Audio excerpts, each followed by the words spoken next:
أعزائي المشاهدين، السلام عليكم ورحمة الله وبركاته، وأهلا بكم في فيديو جديد مع كريم نور. آسف جدا لو اتأخرت أو ما اتأخرتش في تنزيل الفيديو ده، دايما بعتذر في الفيديوهات، ولكن ربك يعلم يا صديقي، أنا بحاول على قد ما أقدر، حرفيا أنا بحاول على قد ما أقدر إن أنا أنزل فيديوز على القناة وإن أنا أستمر. يعني موضوع الاستمرارية في البداية صعب جدا، صعب لحد ما، ولكن الحمد لله بنحاول وبتوفيق من عند ربنا بنحاول إن إحنا ننزل وبنحاول إن إحنا نتكلم على موضوعات وبنحاول إن إحنا نفيد، وإن شاء الله بإذن الله ربنا يوفقنا. أوكي، عايزك يا صديقي قبل ما نبدأ الفيديو بتاع النهارده تركز معايا كويس جدا، لان الفيديو بتاع النهارده باستثناء انه يبقى فيديو خفيف وفيديو ان شاء الله يبقى بسيط وما يعديش ان شاء الله ال10 دقائق، ولكن المعلومه اللي هنتكلم عليها النهارده او الحاجه اللي هنتكلم عليها النهارده باذن الله يا صديقي لو طبقتها او لو عملتها او لو قريتها، لان احنا هنتكلم على كتب النهارده زي ما باين من كابشن الفيديو، لو قريت ان شاء الله الكتب اللي هنتكلم عليها النهارده اوعدك يا صديقي وعد جدا جدا ان باذن الله هتلاقي في تغير ملموس في حياتك، وباذن الله هتشوف التغير ده بعينك وبرده في عقلك، هتحس التغير ده في عقلك. خلينا في البدايه قبل ما نتكلم في الثلاث كتب اللي هنتكلم عليها النهارده نتكلم على فتره العشرينات واشمعنى فتره العشرينات. اول سبب هنتكلم عليه ليه انا اخترت فتره العشرينات، لان انا فيها، انا اوريدي فتره العشرينات. ثاني سبب هنتكلم عليه والسبب المهم ان الفتره دي هي فتره بناء الذات، هي فتره بناء الشخصيه، بناء الحياه. الحاجات اللي انت بتعملها في الفتره بتاعت العشرينات هي ان شاء الله باذن الله اللي هتترتب في الثلاثينات والاربعينات، بمعنى انك حضرتك لو اشتغلت على نفسك او لو طورت من نفسك، لو طورت من العقليه بتاعتك، المنتاليتي بتاعتك، العلاقات بتاعتك، باذن الله في الثلاثينات او الاربعينات ان شاء الله هتلاقي في نجاح باذن الله، هتدوق النجاح. ليه اخترنا فتره العشرينات بالذات؟ لان مبدئيا فتره العشرينات انت طالع من فتره مراهقه او اوريدي نضجت من حته المراهقه دي شويه، فبقي عندك منتاليتي او بقت العقليه بتاعتك كبيره شويه، حتى التعامل بيتغير مع الناس مش بتعاملك كانك طفل عادي، لا انت بتتعامل كراجل، وبيبقى الكلام بتاعك او الاحاديث والاقوال بتاعتك بتبقى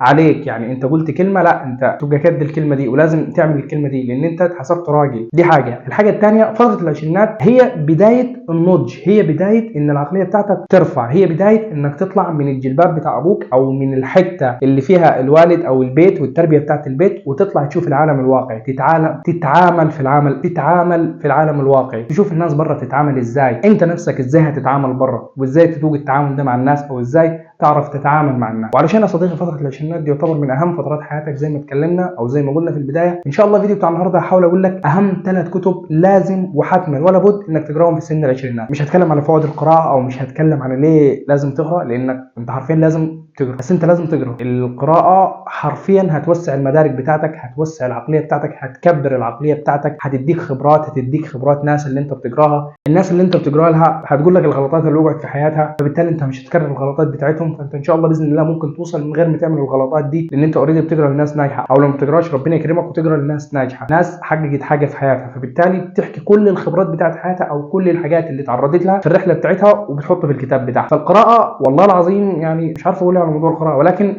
لازم القراءه حرفيا بتغير المينتاليتي بصوره سويتش جامد جدا. وان شاء الله باذن الله الفيديو بتاع النهارده هي البدايه للقراءه. لو حضرتك ما بتقراش فانا هديك باذن الله من رايي الشخصي اهم 3 كتب او افضل 3 كتب تقراهم في فتره العشرينات. ان شاء الله باذن الله لو ما بتقراش والفيديو ده خلاك تقرا، يا رب اتمنى انك تبدا تقرا. بعد ما تخلص ال3 كتب دول باذن الله ال3 كتب دول هيحببوك في القرايه عموما، وهتبدا انك تقرا وهتبدا انك تتعلم وتقرا وتستفاد من الناس. اوكي، 3 كتب اللي هنتكلم عليها النهارده انا جايب لك من كل المجالات، يعني جايب لك كدراسه، جايب لك كتطوير ذات، جايب لك كحب، جايب لك كتعامل او ازاي تتعامل مع الناس، بشكل لك يعني في ال3 كتب. انا قريت كتب كتير الحمد لله، ولكن حرفيا انا ممكن اقول ان ال3 كتب دول زبد يعني اللي هو جامدين بامانه يعني. اوكي، هندخل على اول كتاب النهارده. اول كتاب نظريه الفستق، ده الجزء الثاني. الجزء الاول تقريبا انا قريته PDF او جبت الماتيريال بتاعه لكن مش موجود معايا حاليا، ولكن نظريه الفستق الجزء الثاني والجزء الاول اجمل من بعض حرفيا الكتاب ده جامد جدا. نظريه الفستق كتاب سيستمر في تغيير طريقه تفكيرك وحكمك على الاشياء، باين من عنوانه يعني صباح الفل، في اول ورقه بيقول لك الكلام ده. اوكي، باختصار شديد عايز الم لك الكتاب ده في كلمتين. كتاب نظريه الفستق ده بيتكلم عن الحياه، بيتكلم عن الفكر، بيتكلم عن الناس، بيتكلم عن العلاقات، بيتكلم عن ازاي تبقى ناجح، بيتكلم عن حاجات كتير جدا حرفيا. ممكن بيتكلم عن لغه الجسد، ازاي لغه الجسد بتاعتك تبين لك قد ايه ان انت قوي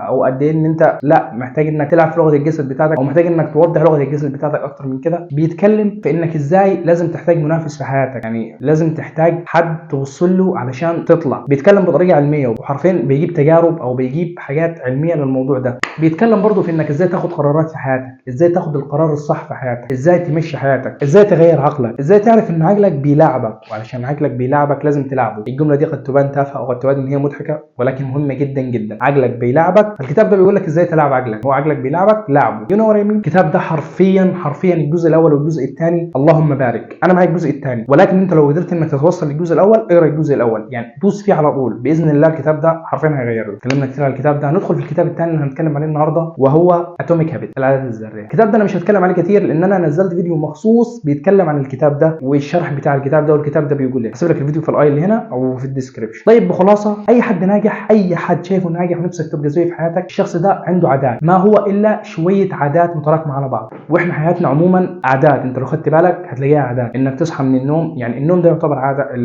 القعده مع الصحاب عاده، المذاكره عاده. الكتاب ده بيقول لك ازاي تبني العاده دي، ازاي تبني العاده بتاعت انك تذاكر، انك تشتغل على نفسك، انك تتعلم حاجه جديده. وبرضه بيقول لك ازاي تتخلص من العاده الوحشه، انك مثلا بتضيع وقتك، انك بتضيع حياتك، انك بتضيع عقليتك مع انك تقعد مع ناس بتنزل من العقليه بتاعتك وهكذا. الكتاب ده حرفيا غيرنا انا. الكتاب ده عن تجربه شخصيه غيرنا انا وخلاني اتعلم حاجات كتير جدا الحمد لله. حرفيا الكتاب ده محوري جدا في حياتي. الكتاب ده اي حد بحبه، اي حد بيقول ان هو نفسه يتعلم او نفسه يطور من نفسه، يا باشا اتوميك هابتس صباح الفل. كتاب بسيط جدا، كتاب اللغه بتاعته سلسه جدا، وكتاب من البساطه بتاعته انت هتقرا وتقول انك عايز تقراه تاني، لان هو جامد جدا والستبس اللي بيديها لك خطوات بسيطه جدا وتقدر تعملها. والحمد لله خدت بالكتاب ده، وحرفيا اقدر اقول لك انك بعد ما تخلص الكتاب ده وتطبق الستبس البسيطه جدا اللي فيه هتحس الفرق بعينك، او هتشوف الفرق في حياتك بعينك. خلصنا ثاني كتاب. ثالث كتاب هنتكلم عليه النهارده جاي اروق عليك، هديك حاجه حب، اظبطك، علشان عارفين ان فتره العشرينات فتره الى حد ما بيبقى فيها حب، ولو ان الحب ده في بدايه العشرينات مش صح جامد لانه ده مش وقته اصلا. ولكن الفيديو بتاع النهارده هكلمك عن كتاب فلتغفري. ده ثالث كتاب تقراه. الكتاب ده روايه، مش كتاب تعليمي، مش كتاب ترموي، ده روايه قصه. فلتغفري، اثير عبد الله النشمي، سعود الراجل ده، كل الدعم لاخواتي. الروايه دي بجد يعني انا قريتها، يا رب كاتب عليها التاريخ. مش كاتب تاريخ.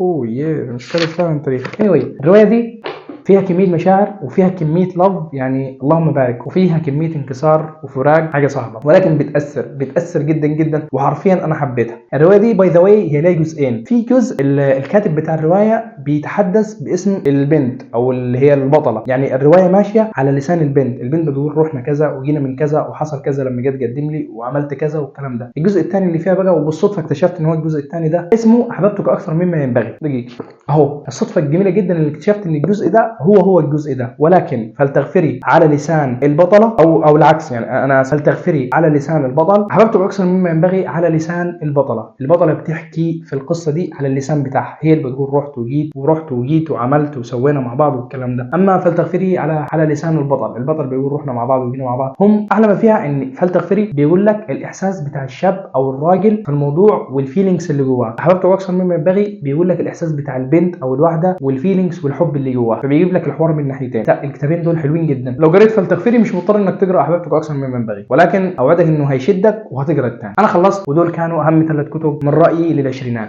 لازم تبدا انك تقرا، ولازم جدا انك تبدا تقرا في الكتب دي. لو انت بتقرا يا صديقي حاول انك تنمي قرايتك وتقرا الكتب دي. الكتب دي حرفيا هتعمل لك تغيير جذري في حياتك. اتمنى جدا جدا انك تبدا في الكتب دي، لان والله العظيم الكتب دي غيرت حياتي وحياه الملايين حرفيا. يعني انا كده خلصت اغلب الفيديو. عايز اقول لك اسف جدا لو طولت عليك، واتمنى جدا يا صديقي انك تكون استفدت في اخر الفيديو. يا ريت تدعمنا سبسكرايب في القناه وفعل خاصيه الجرس والكلام ده. عايز اقول لك thank you very much for watching and see you soon يا برو.